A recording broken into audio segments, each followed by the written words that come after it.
President Mad Dog Russo. But guess what? He ain't even the big dog in the building. My man Snoop Dogg is in the house. I got Doggy with the dog, with Molly, and yours truly.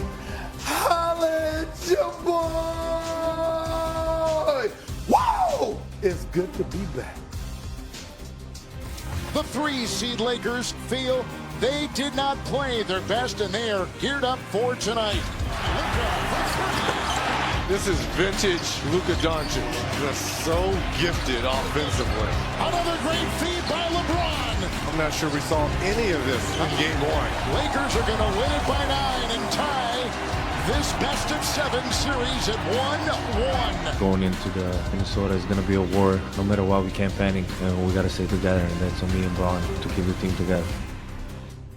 All right, you know I'm hyped up right now, not just because of the NBA playoffs, not just because of the NFL draft. I've got Mad Dog and Stephen A in studio, and Snoop, and my guy Windy joining us. Good. This is First Take. That's what I'm talking about. What's going on, Windy? It looks like you're being held against your will, but I'm confident that you're safe and okay.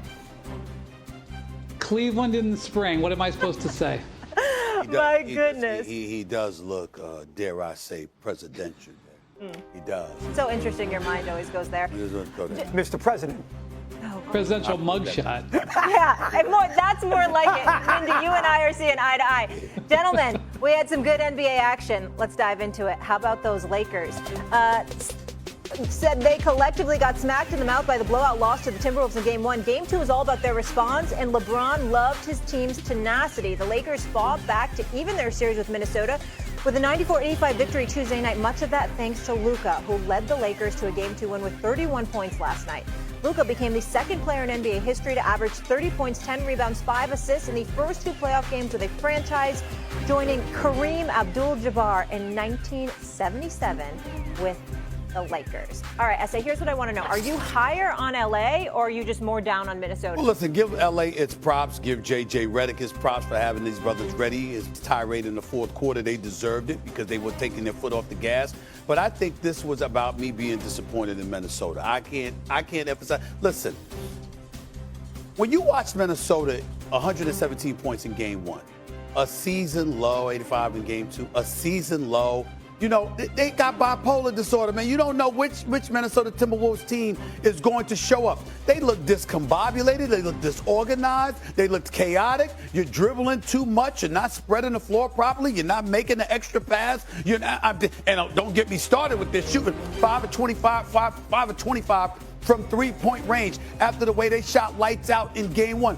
This is the reason why people felt this was a matchup made for the Los Angeles Lakers coming into this series. Because with Minnesota, you never know what you're going to get. They were trapping Anthony Edwards. They were getting the ball out of his hands. I understand it.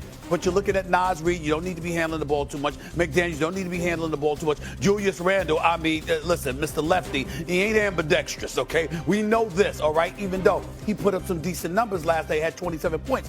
I just found myself incredibly frustrated with Minnesota. The Lakers scored 60 points over the last 3 quarters. 60 points over the last 3 quarters of the game. And still, Minnesota never pulled closer than within 9 because you're all over the place offensively. You can't win this series like that. You don't have a chance to win this series like that. You're looking at them and you're just saying to yourself, Mike Conley Jr., you've been a veteran point guard in the league for years. Control them. Control the pace. You know what? You got a ball. Don't be driving and driving. I saw McDaniels literally run over Austin Reeves. And then looked at the ref like, what? What did I do? What do you mean what you did? It's not football. You're not trying to run, not trying to break tackles. I'm trying to get to the basket. You're just looking at them right now. And I was just turned off, Windy and Doggy, about how chaotic they look. That is not a team that would beat the Lakers in this series. 100%. They were self-satisfied that they got the split with the first game on Saturday night where they made 1,000,000 threes. Good job by JJ. I guess they had a hard practice the day before. They went through film on Easter Sunday. He did have him ready to play. He's done a good job, so give him credit for there. But I definitely agree with you 100% about Minnesota. I think Steve's. I look at more from a Minnesota standpoint. and a Lakers standpoint, too. You figured the Lakers were going to win the game. They were favored. Even in Vegas, down by a game, they were still pretty much a pick 'em in the series, which was odd. And Minnesota does not have a great home court. I'll give you a million examples of teams in the last, whatever it might be, going into the Target Center winning games. Dallas did last year. Obviously, Denver did when they were down 2-0. They got back to 2-2. So from that perspective, I'm a little worried that Minnesota appeared to be, hey, you know what? We got a split. We won the first game. We'll go out there and play, and we'll see. Maybe we'll have a chance in the fourth quarter. And I think they didn't come with that urgency that you'd like to have. They were out of the game right away. The game was not competitive after the first quarter. That's one of those playoff games. You watch the first quarter, you've seen it all. But I'm with Steve 1,000%. Me, it's more about the T-Wolves than about the Lakers. It really is. Brian? I hated watching this game. It was 12:30 in the morning, and it was close enough that I had to keep watching it, but neither team was impressive down the stretch. I will give the Lakers credit. This was a must-win game for them. Luka came out and was awesome in the first quarter. As I'm watching the end of this game, where they're both bumbling and stumbling and running over each other and all that stuff, I'm thinking of what the Denver Nuggets LA Clippers series looks like. Those two heavyweights who look like they both could win the West under the right circumstances. I'm thinking about Oklahoma City, who has dismantled the Grizzlies so far, totally looking like the 68-win team that they were during the regular season. And I'm thinking, one of these two teams thinks that they can run through the West playing this way? No way. So I'll give them a pass that it was the first two games of the series and it's going to be a long series. I just wasn't impressed either way. Luka has given Minnesota all kinds of problems over the last 2 years. If I was going to look into the future and say how this series is going to go, I don't see how Minnesota stops him, so I'd lean towards the Lakers. I think he probably carries them. But Ant Edwards hasn't been great these first two games. And what was alarming about last night's game is that he said he was confused by the defense the Lakers played on him. He said it was sort of a zone. I'm not an X's and O's expert. I think the way the Lakers were playing against him is similar to the way they play against great scorers, where they just try to crowd the paint and dare the guy to kick and shoot threes. Maybe there was a new wrinkle that J.J. Redick came up with that I didn't see, and I'll grant for that.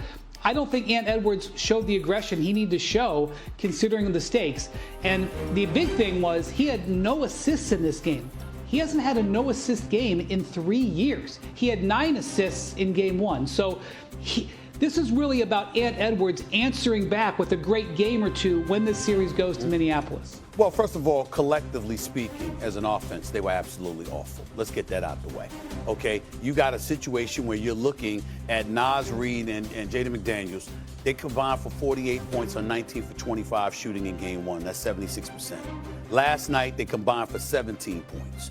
Think about that. That's a 31-point drop-off on 6 of 19 shooting, which was 31%. Okay, so you got that going on. Rudy Gobert, 29 minutes, just 6 points. What are you doing? Mike Conley, you're the point guard. Yeah. You're the point guard. Scoreless in 21 minutes, 0 for 5 from the field, and 1 assist. Really? That's what we're doing? Mike Conley's better than that. I don't give a damn how old he is. He's a veteran. He's better than that. 1 assist, 0 points in a playoff game. Come on, Mike Conley Jr., you can do better than that, okay? And Ant-Man, what have I said? This brother can be Jordan-esque. He's got that kind of capability, that kind of talent. This brother's special. Yo, Ant-Man, you're not answering the call. I don't give a damn what the Lakers thought you.